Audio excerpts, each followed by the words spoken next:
Welcome to Revenge Report. Don't forget to hit that like button and subscribe for more. Let's dive in. They always said City Hall had charm, but the only thing I felt sitting in the back row of that banquet hall was dread. The chandeliers gleamed like interrogation lights. Every corner of the room smelled of cologne and overcooked prime rib. I kept my head down, sipping from a lukewarm glass of club soda and wishing I'd stayed home. My name's Helena Cross. I'm 41 years old. I live in Washington, D.C., or at least near enough that I still get roped into things like this.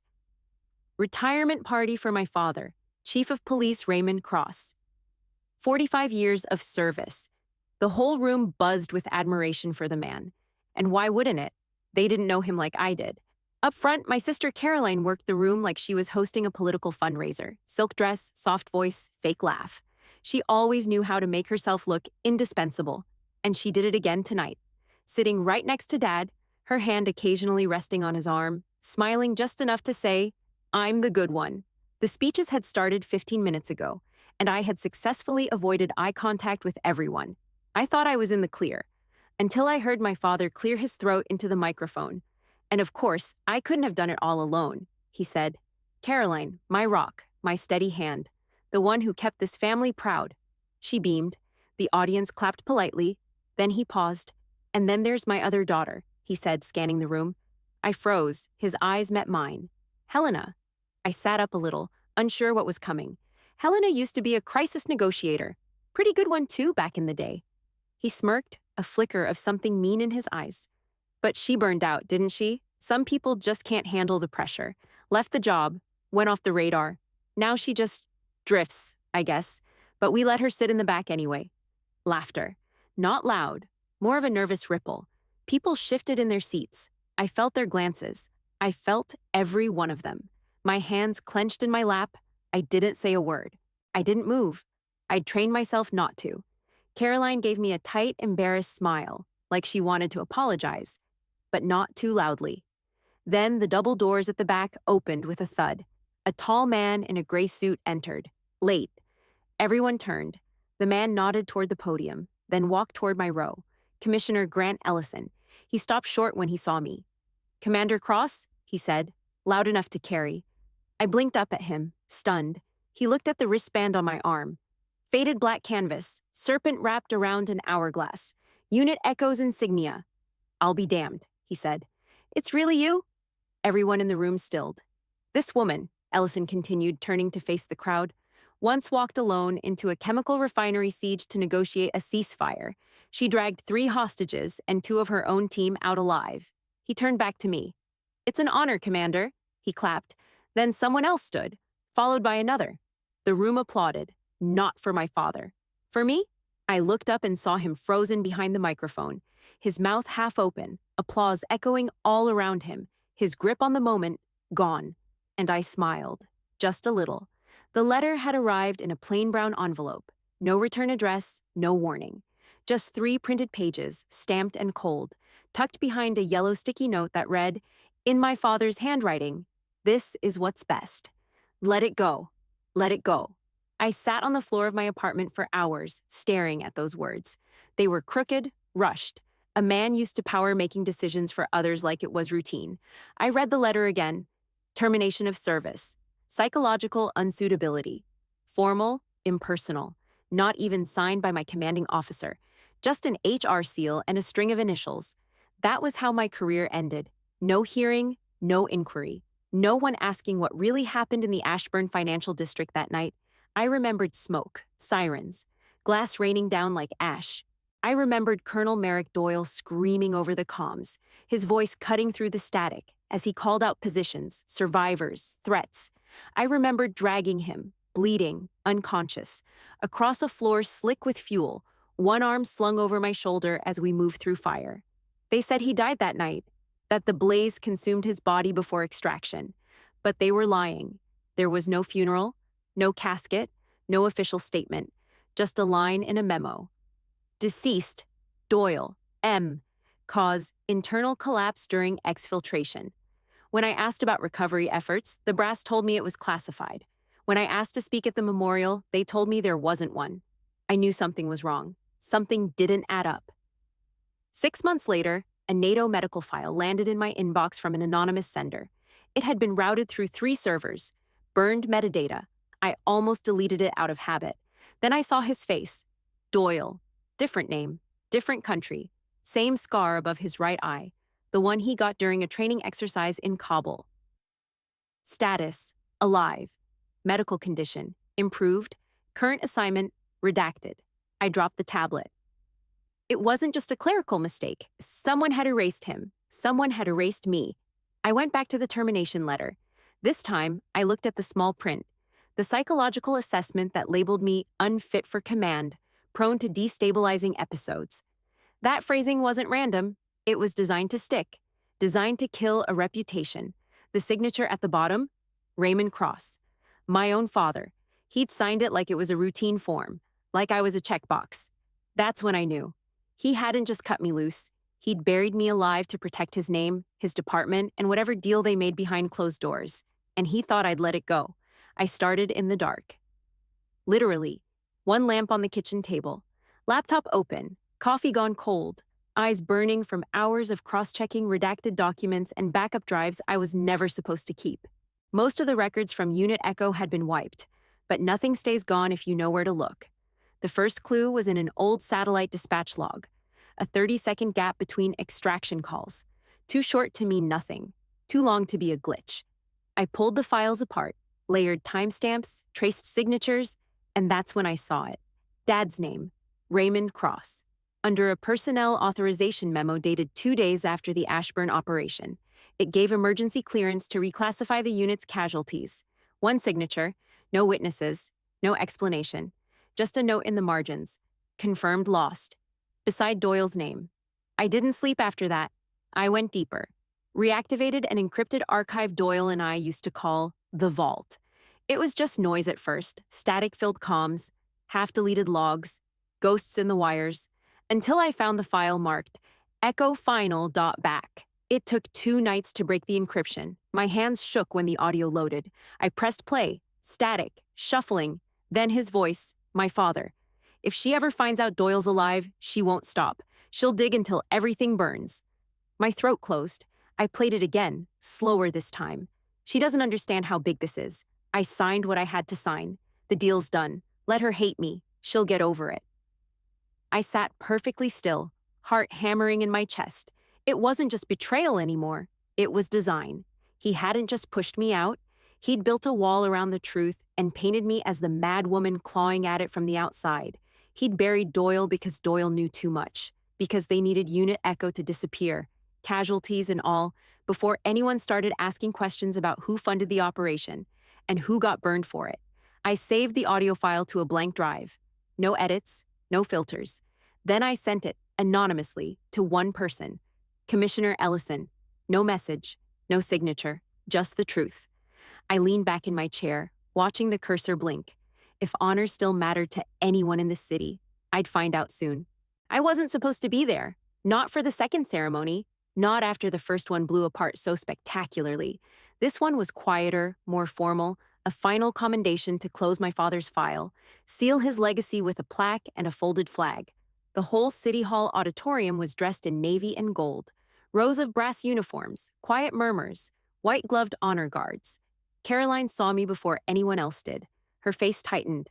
Not in shock, just annoyance. Like I was a stain she couldn't scrub out before company arrived. She slid into the row behind me during the break, all poise and fake warmth. "You're not going to make a scene, are you?" she whispered. "Only if someone tries to erase me again," I said without turning. Her voice dipped. "Helena, this isn't about you. This is Dad's moment. Just let him have it." I looked at her then. Perfect hair, perfect dress, perfect alignment with the man at the podium. "You keep saying that like he hasn't had every moment," I said. "Maybe it's time someone said something that wasn't rehearsed."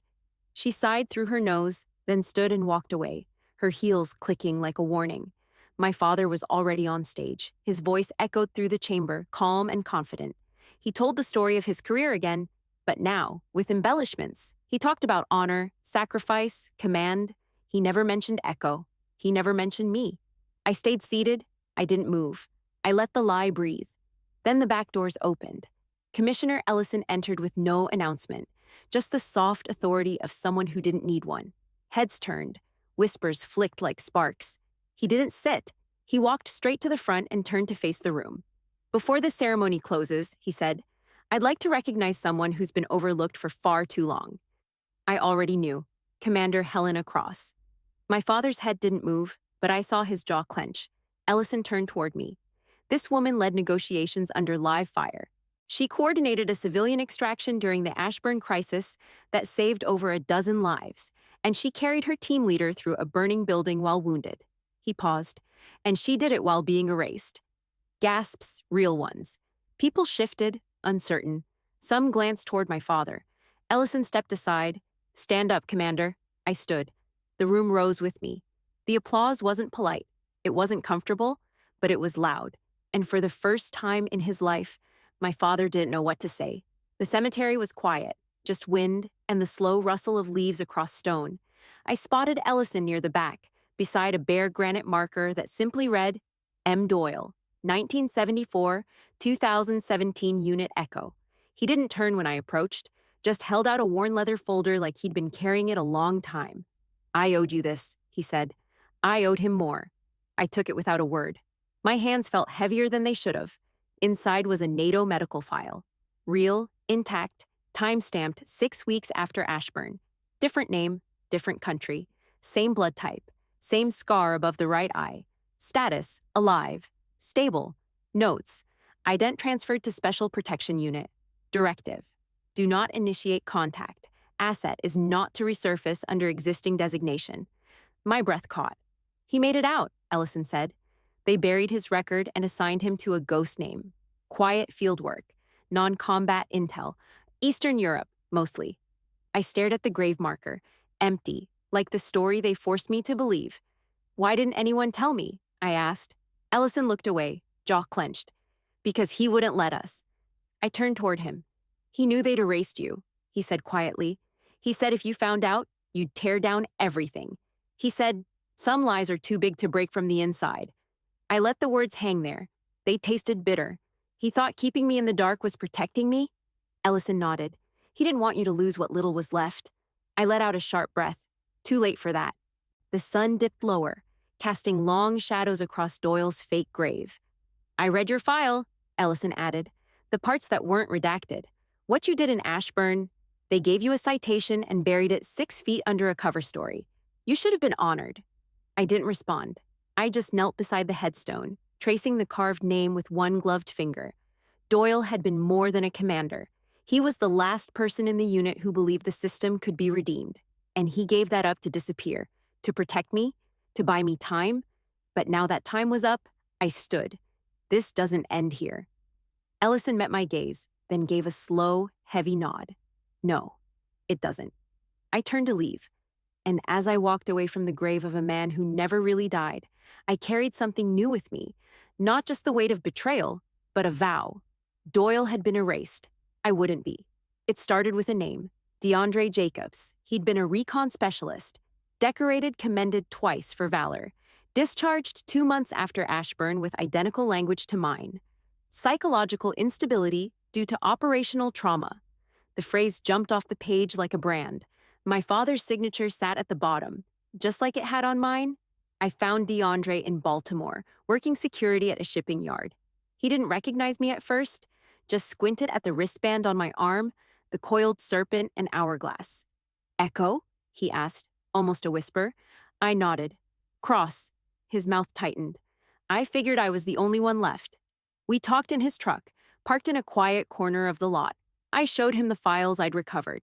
His eyes scanned every line, jaw clenched, shoulders tight.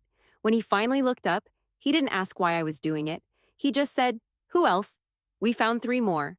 Ramos, logistics, discharged after a training accident that never appeared on any internal reports. Sasha Lin, explosives and breaching, sent home under a sealed review after testifying about discrepancies during a field briefing. And Pete Brighton, comms, pulled mid-mission and diagnosed with delusions for claiming a teammate was still alive after being listed as KIA. All of them had spotless records. All of them were removed by quiet signatures, most of them traced back to my father. Unit Echo hadn't just been disbanded, it had been erased. member by member, file by file, reputation by reputation. I spent weeks compiling the data, dates, citations, discharge summaries, overlapping language, every record cross-checked, every line verified. My living room looked like a war room. String maps, declassified memos, USB drives stacked like evidence bags. Then I found something else, a copy of an internal memo from 2 years ago, buried in the metadata of a scanned personnel audit. It listed potential liability assets requiring image containment, signed off by Deputy Director Lowell, and, second signature, Raymond Cross. ECHO members were listed as asset obsolescence. I sat with that for a long time. Then I pulled it all together. Not as a vendetta, but as a report. 87 pages. I sent copies anonymously to 5 different places: a Senate Oversight Committee, 2 investigative journalists, a military watchdog group, and 1 trusted aide in Ellison's office. The last one went to a server Doyle had once used. A Hail Mary. I didn't attach a name. Didn't need to. Let the truth do what it was built to do. Burn.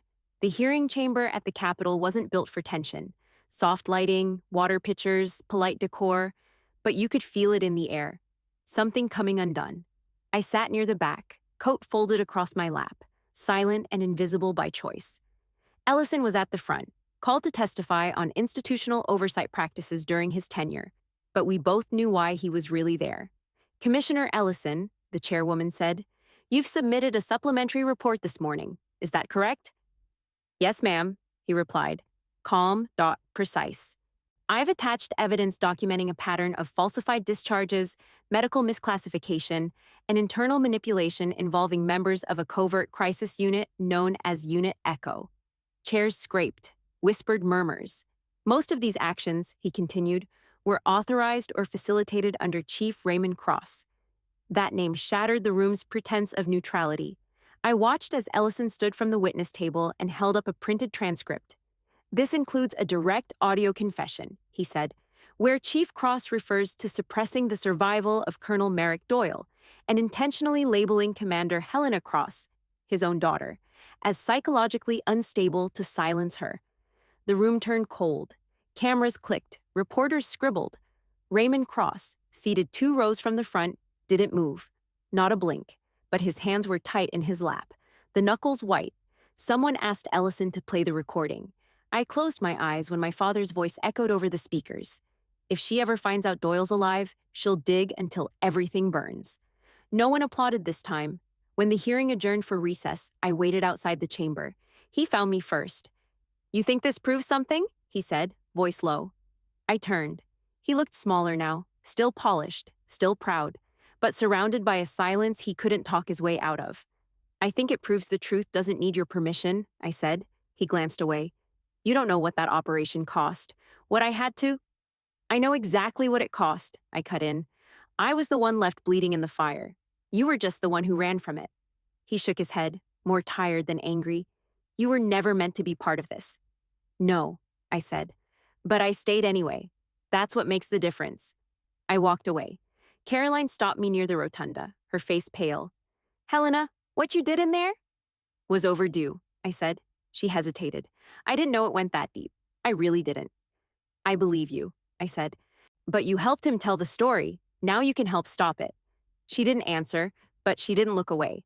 When I stepped outside into the light, a small group of veterans stood waiting on the steps. They didn't cheer. They saluted, and I returned it. Not as the woman my father tried to erase, but as the one who forced the truth into the light. Montana wasn't the obvious choice, but when I stepped off the bus and into the high mountain air, I knew I'd picked right. The land was quiet in a way DC never was. No sirens, no eyes tracking every move, just pine trees, gravel roads, and the creak of the old lodge I bought from a retired game warden who didn't ask too many questions. That first month was slow, but I needed slow. I cleared rooms, rewired the comm station, built a training range out back with my own hands. It was rough, but honest, and more real than any title I ever held in the city. The emails trickled in, a few veterans, a retired analyst, a woman from Arizona who'd once been marked unfit for flagging an illegal drone op. They'd heard, they wanted to help, or heal, or just find someone who believed them. We weren't a unit, not officially. But we were building something. The girl showed up on a Thursday. She was 16, tall and tense, with her mother's sharp cheekbones and Doyle's eyes. Her name was Tessa. She didn't knock, just walked up the front steps and held out an envelope. "I know who you are," she said. "My dad said if anything ever happened to him, I should find Helena Cross." My throat tightened. Inside the envelope was a folded article, a clipped story from a defense blog titled, "The Disappearance of Unit Echo, Buried Truths and Heroism in the Shadows." Below it, scrawled in blocky, unmistakable handwriting, was a note. "He remembers. She's ready." I led her inside without a word. Tessa didn't ask for a tour. She went straight to the practice range and picked up a training baton like it was a part of her arm. I watched from the porch as she moved, raw, unrefined, but focused. She had that same fire Doyle used to carry behind his eyes when everything else failed. That night, we sat by the fire pit behind the lodge. She asked questions I didn't expect, not about tactics or trauma, but about resilience. "How did you survive it?" she asked. I didn't answer right away. I poked at the fire with a stick and finally said, "I didn't, not all at once, just enough to keep moving." She nodded, like that made sense to her. A week later, more trainees arrived. Then a former medic. Then a demolitions expert turned wilderness instructor. The lodge buzzed with activity again, like a heartbeat starting to return. We weren't rebuilding Echo. We were building something freer. One morning, a small package arrived with no return label. Inside was a weathered dog tag. On the back, scratched deep with a knife. MD, never lost. I closed my hand around it. Whatever Doyle had become, ghost, legend, exile, he remembered, and he was watching. So I stayed the course, not to relive what we'd been, but to build what no one could erase again. I keep the notebook in the top drawer of my desk. Black leather, no title, just pages, hundreds of them now, filled with names. Some are printed from old rosters, some scribbled in handwriting still shaky from memory. Some I add after a letter, a message, or a knock on the door. People who were erased, forgotten, labeled broken or dangerous or unfit for duty. I write them down so they'll stay. Survivors, that's what I titled the front page. Block letters, no flourish, because that's what we are. Not ghosts, not mistakes, just survivors. It was a cold morning when the letter came. No return address, just Helena Cross in neat block handwriting, the kind they teach in police academies. Inside was a single sheet of paper, thick stock, no apology, no warmth. Just this: "I see now what you were trying to do. You were right about more than I wanted to admit. That won't mean much coming from me. But I wanted you to have it. No signature, but I didn't need one." I folded the letter once and slid it into the notebook between the names of Sasha Lynn and Pete Brighton. Somewhere outside, Tessa called out to the new trainees. Laughter followed. I stayed at my desk, flipping to the last written page. My pen hovered for a second before I added the newest name, Caleb Ramirez, deported after a staged misconduct charge, now working construction under an alias. He'd sent me a photo of his discharge paper with a shaky "thank you" scrawled across it. Another name, reclaimed. Later that afternoon, I walked down the trail behind the lodge, where the trees opened to a clearing. That's where I built the memorial. Simple, stones in a semicircle, each one marked with initials. In the center, a plaque from Echo's old barracks wall. Someone mailed it to me anonymously, probably Ellison, or maybe Doyle. I sat on the bench nearby, the notebook in my lap, wind in my hair. This wasn't revenge. This wasn't closure. It was the record, the thing no one could bury or alter or burn. I opened to the first page and smiled. They tried to erase us. We wrote ourselves back in.